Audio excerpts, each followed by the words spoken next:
All right, looks like Laura cut our tape. That's all right. You didn't want to watch my fat ass waddle this thing home. We do have to stop for quick business. Sometimes you can stop, just pray to Mother Mary right there.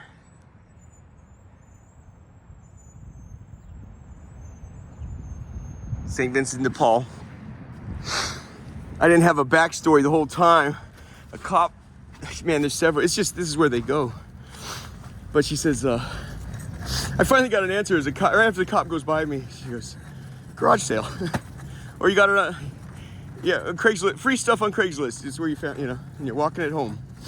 So, I feel like it'd be nice if you, oh, they closed the damn thing.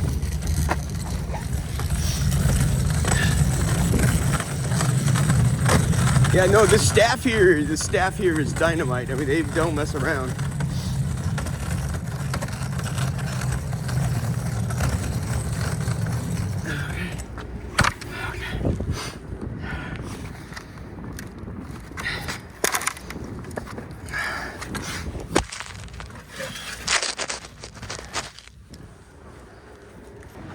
Laura, you have to check in right there. It looks like Laura paused it again. Hold on. Here's the tree. You're always helping me out. She goes, elevator's up for this one here.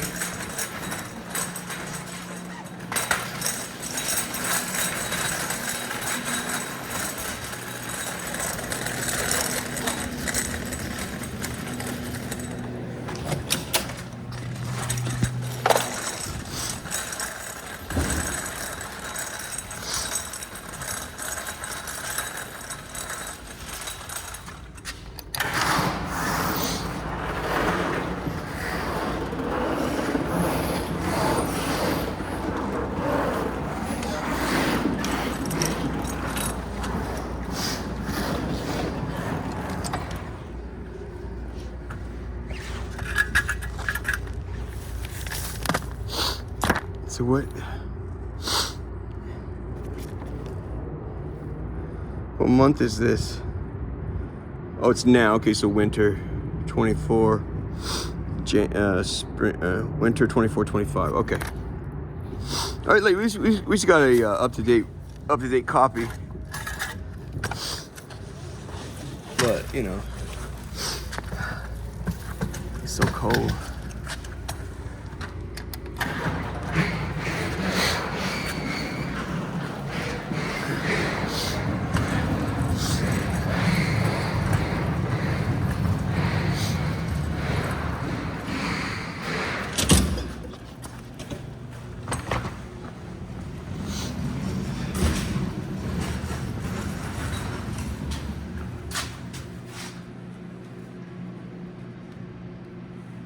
Stand by.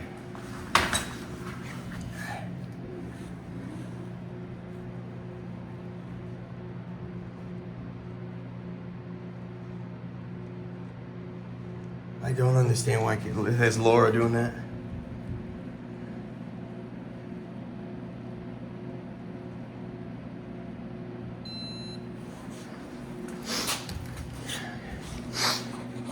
So I like it.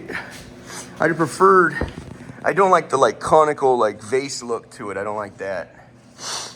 But we'll clean it up. It's a start. It's a new home and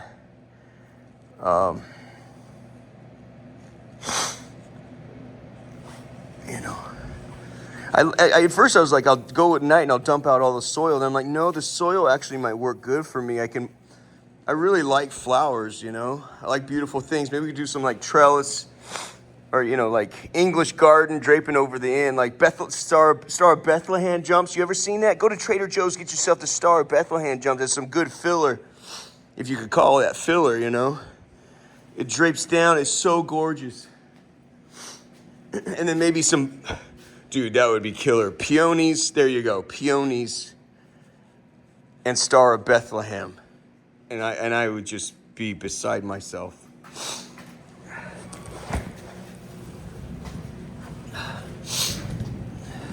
Hello. Hello.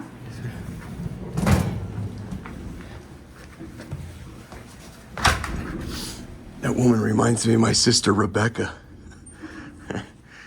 Yeah, I genuinely hope Rebecca's okay.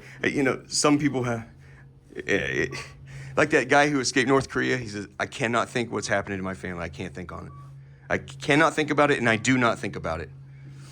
Jesus helps me at times. Demons do it worse. They tell me things I don't really want to know. He had some unpleasant things to say about my other sister. All right.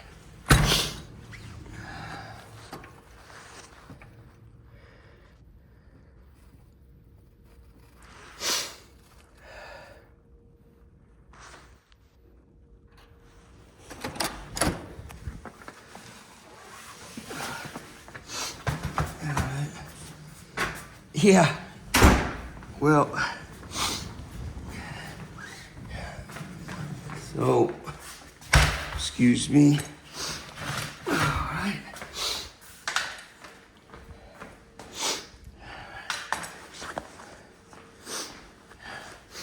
Smells like Christmas dinner here. Ham, the greens we cooked. What was that?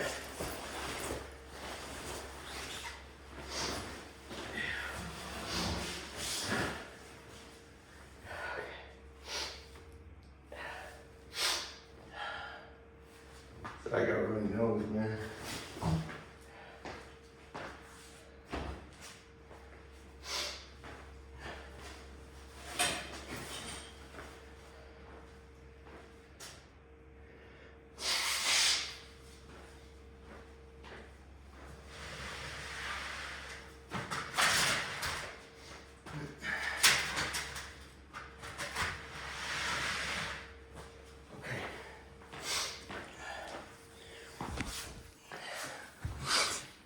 Okay, so that's sort of what you got. It goes well with this black junk right here, it's got black accents in here. My black law, So what I'll do is I'll clean it all up. Clean up this junk here. Let's see what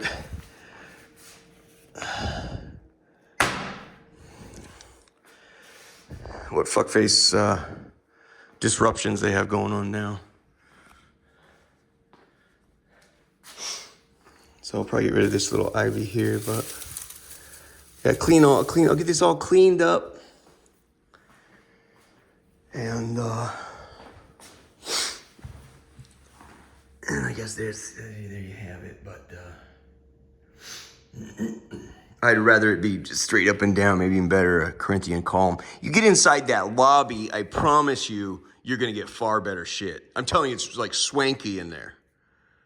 Not the whole thing isn't completely unloved. There's a lot of slick shit in there. But I'm not that, this was gonna be an easy thing. I just need to fill some space for now. I don't know how I can.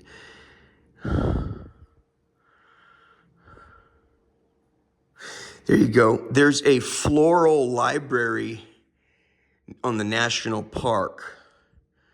Real long, especially like the medians. On the medians there near the national park, they have, because you can't just clip it and it's not like a vase with water. You want the root too. You want it to hold. You want it to survive and to be pretty. Yeah, I'll tell you, I haven't seen what happened online.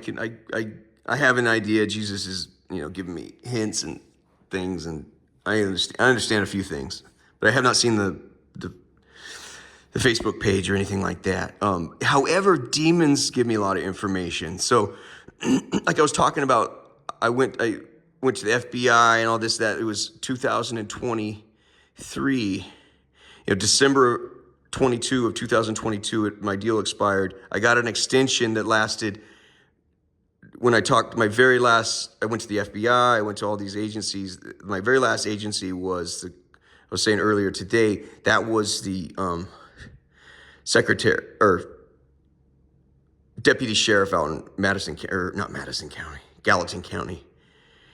And to my great shock, he just No, it wasn't a great shock. I was just horrified. When you're dealing with demons, it's like, you're doomed. I went to Mother Mary, and the guy said, I'm not pressing charges for that. And that was it. 2 weeks later, I get blown up. It was in April, early April. I didn't learn that something had happened for a month, 6 weeks later. I sent a bundle of money to my little niece, Sylvia. Her birthday's in like June, around the 1st of June. So I sent her this real nice Hallmark. It's like a $10, $15 birthday card. You open up the card, there's butterflies that come out. I sent her like a C note. A C note's like a century note's $100 bill with some tucked in between some fives, and then some British pounds. They're extremely beautiful to look at, tucked in there. And I shipped that around her birthday, to arrive around June 1. The first inclination I had in that any trouble had happened. There were actually radical stuff happening. That the world was shifting on its axis. I knew something was going on. I didn't have verification until June 10. So my little niece Sylvia receives that maybe the 1st of June. June 10, I'm working at the ballpark right here, and a demon informs me while I'm working. He says, "Your sister Sarah has severed ties with you." That was the instant that I knew. And that's Rebecca's oldest sister. I have no full-blooded siblings. They're all half siblings, which I love them. I don't see any difference. They're my full-blooded siblings. I don't, But that was the first instant I had real, true evidence something very bad had happened. Your sister Sarah has severed ties with you. That was all I was told. And it came on the heels of I had just sent her daughter, her firstborn, a bundle of money. So that was what you put the two. There's like algebra. There's a variable in there somewhere. What's the variable? You just sent money to your sister's daughter. The demon just says as a result of that, they've just cut ties with you. I knew that I had been almost certainly had been crucified online. It was the online. I was so worried that was going to happen. I had I put it at a low probability, but I had even come up with a name for it myself in the years leading up to it, because I finally saw the score, as Cormac McCarthy would say, finally saw the score, and so I called it a crucifixion in absentia. You guys, I have no access to pretty much any of my old email accounts. That social media account, I permanently deleted it 5 years ago. It was permanent, in my view, it was permanently deleted. I know what the permanent delete button is. And then it says this will remain, you have 30 days to change your mind. It won't be permanently deleted until 30 days from now. I put the possibility that she could actually resurrect that account and do it there at less than 3%. In my head, you as a person going about your life, you have to do these things, I put the probability at lower than 3%. I didn't know that she was like, no, this is my nuclear option. I didn't know she was like sitting on that. When I said I want to see this through to crucifixion, I was certain it would mean that I go to prison and I get shanked and bleed out on a prison room floor.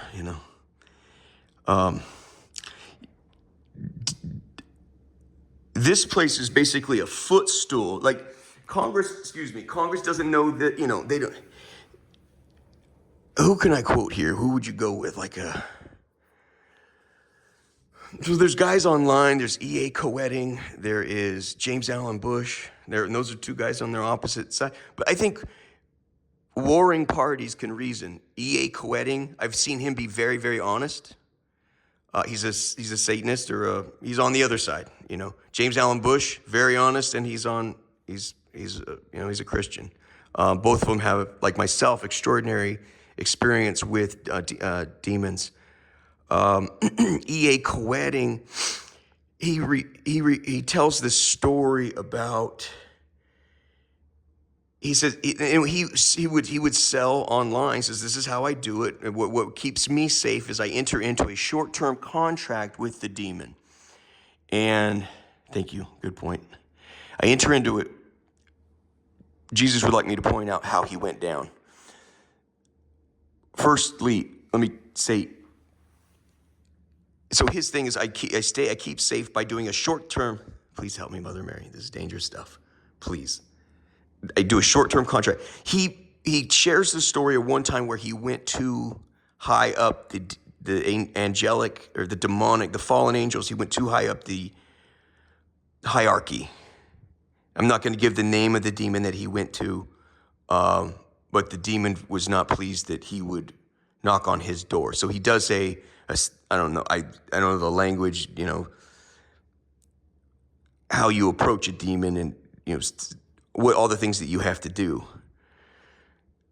But he approaches that demon and he offers a deal. He says, within 1 week, me and my girlfriend were in the car, got pulled over for, I think it was like gun charges, meth charges, this and that. He said, it was under a week. I was staring down the barrel at 15 years in prison. He said, it happens that fast. The answer was no. Don't knock again. He says, so I had to go down to a lesser demon that I knew that would take care of this. He says, and it worked like butter. He said, I get to the hearing, and the judge just says, I thought we were dismissing this. Why is this even coming before us again? This and that. Boop. He said, it was done. These people here are a footstool. The organizational architecture.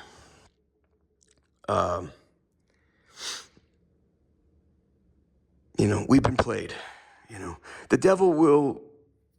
The devil walked us into our sins in the Middle East. He'll give you radical success, and help guide you down the wrong path. Oh, very good. Thank you. E.A. Koetting ended up going down because some kid took his advice and did a contract with Satan, then went to a London park, stabbed 2 girls to death in exchange for what he thought were going to be a long laundry list of things, including $500 million or something. The devil played him too. It was, and what E.A. Koetting said was, when you do the contract, you will be able to stop there. Yep.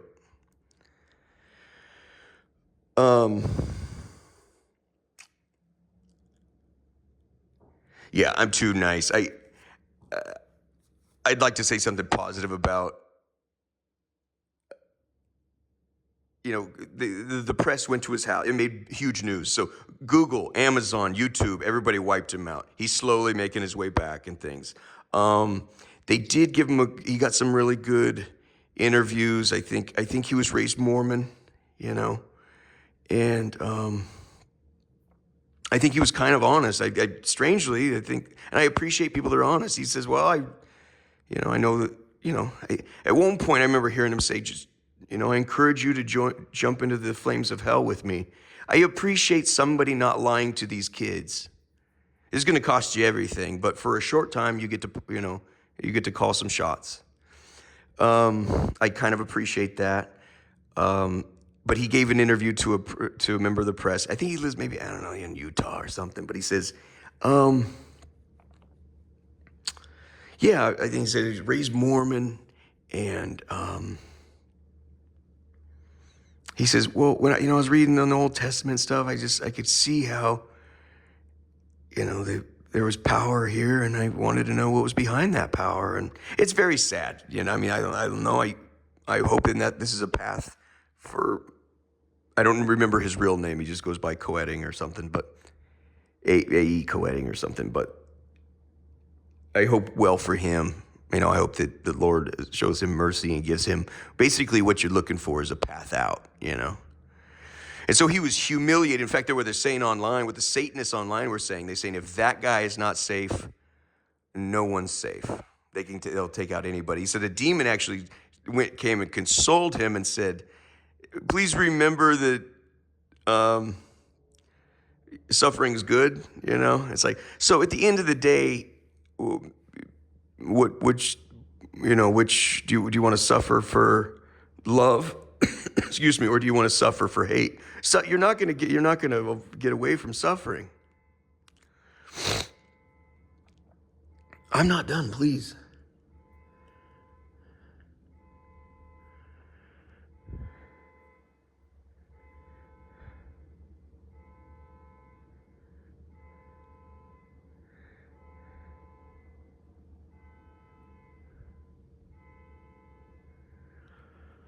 Uh-oh.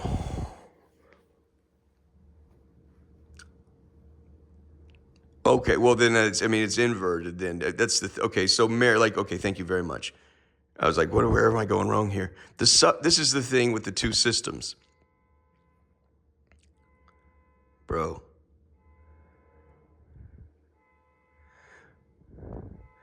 I'm sorry, I'm getting real angry. In Christianity, you suffer now. Then you can you please shut that up, man?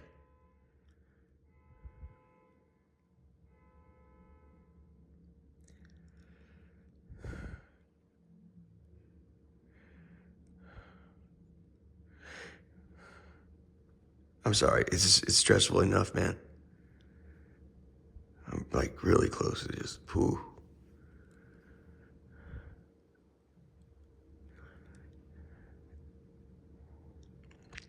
Mary told I looked it up the other day at Fatima in Portugal. She told a young gal, she says, I cannot promise you happiness in this life, but I can promise you happiness in the next life. It seems to me that's the exact geometric opposite of what a Satanist would tell you, what E.A. Koetting would be saying there. I don't see E.A. Koetting as a bad person. If you saw me at the bars 5-10 years ago, you'd think, what a world-class douchebag. People, like Jesus said, you can't pull out the roots. You can't pull out the good guys now. You pull out the good guys with the, you know what I mean? You pull out the fruit with the snares, with the tares. Anyway, the idea, and I think it's very rare you're going to get a fair shake from the devil. You're just not. And then you're going to burn in hell forever. So it's temporary suffering now and then eternal happiness, or some modicum of happiness now and eternal hell and damnation. So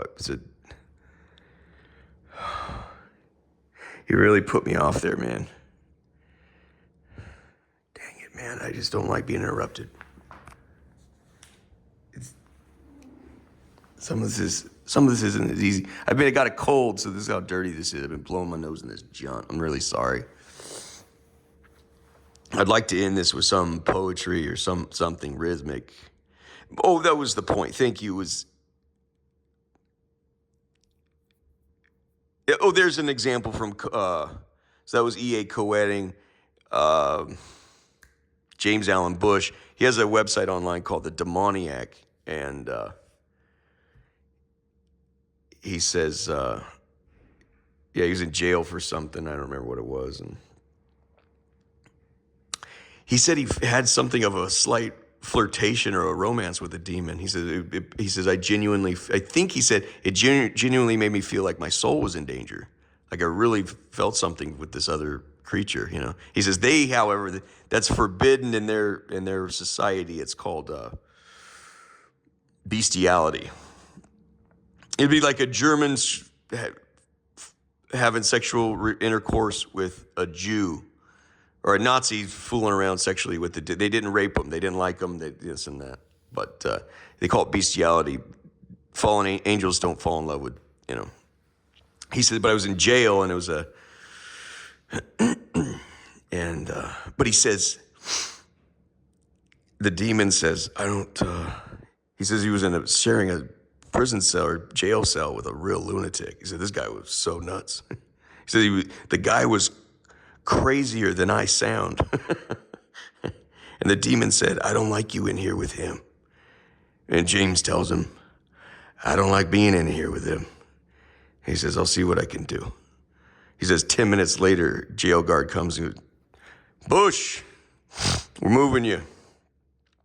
That's what I mean when I say this civilization, these people, our place, this is a footstool for angels and fallen angels. Like, I think it was Paul says, well, there's powers and principalities and rulers of darkness in high places. There's an angel, he says, Daniel called an angel, and he says, what is the problem? I was held 21 days over by the prince of Persia. Whatever angel holds that, whatever demon holds that of Persia, he said, I was held for 21 days. What in the world could be so, how can I help? Because Daniel or somebody, I think it's Daniel, is like throwing a fit. He's like, I've called for help and called for help. But if some people are saying, gee whiz, what is this new stuff? It's not new, it's not. It's, there was always that, this was just the, materialism and technology was the fast company, but there was always this stuff going on that in the back of your head, in the back of ours, we were just hoping that stuff happening at the exorcism schools here in DC or Rome or all the big cities around the world, that stuff happening in there, that could be just explained by, soon to be explained by up and coming psychiatrists and stuff, when in fact, no, that shit's exactly what they think it is, and what it was always there, Like Burry says with the people he was holding their money, he said, you can never predict a bubble. That's what makes it a bubble. He goes, man, there's always markers. The evidence is always there. They had a guy, let's wrap with this. Here, just somewhere in the Midwest, we're talking 5-10 years ago, you guys. There's a 5-year-old boy, had radical symptoms, weirdness. They took him to the hospital, and a community health manager or something comes in and talk with the boy, and I don't know what he did, or growled or this, or that, who knows what it was, but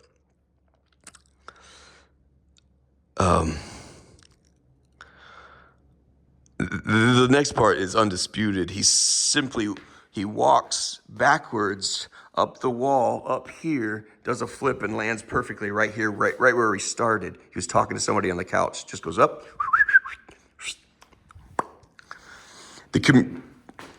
The neighborhood community manager flies the hell out of there. Says, there's no way I'm going back in that room. Explains it to a doctor. The doctor, this is where we are. The cutting edge of science in the United States of America. I'm not kidding you. The doctor comes in, sits down, talks to the boy, and he says,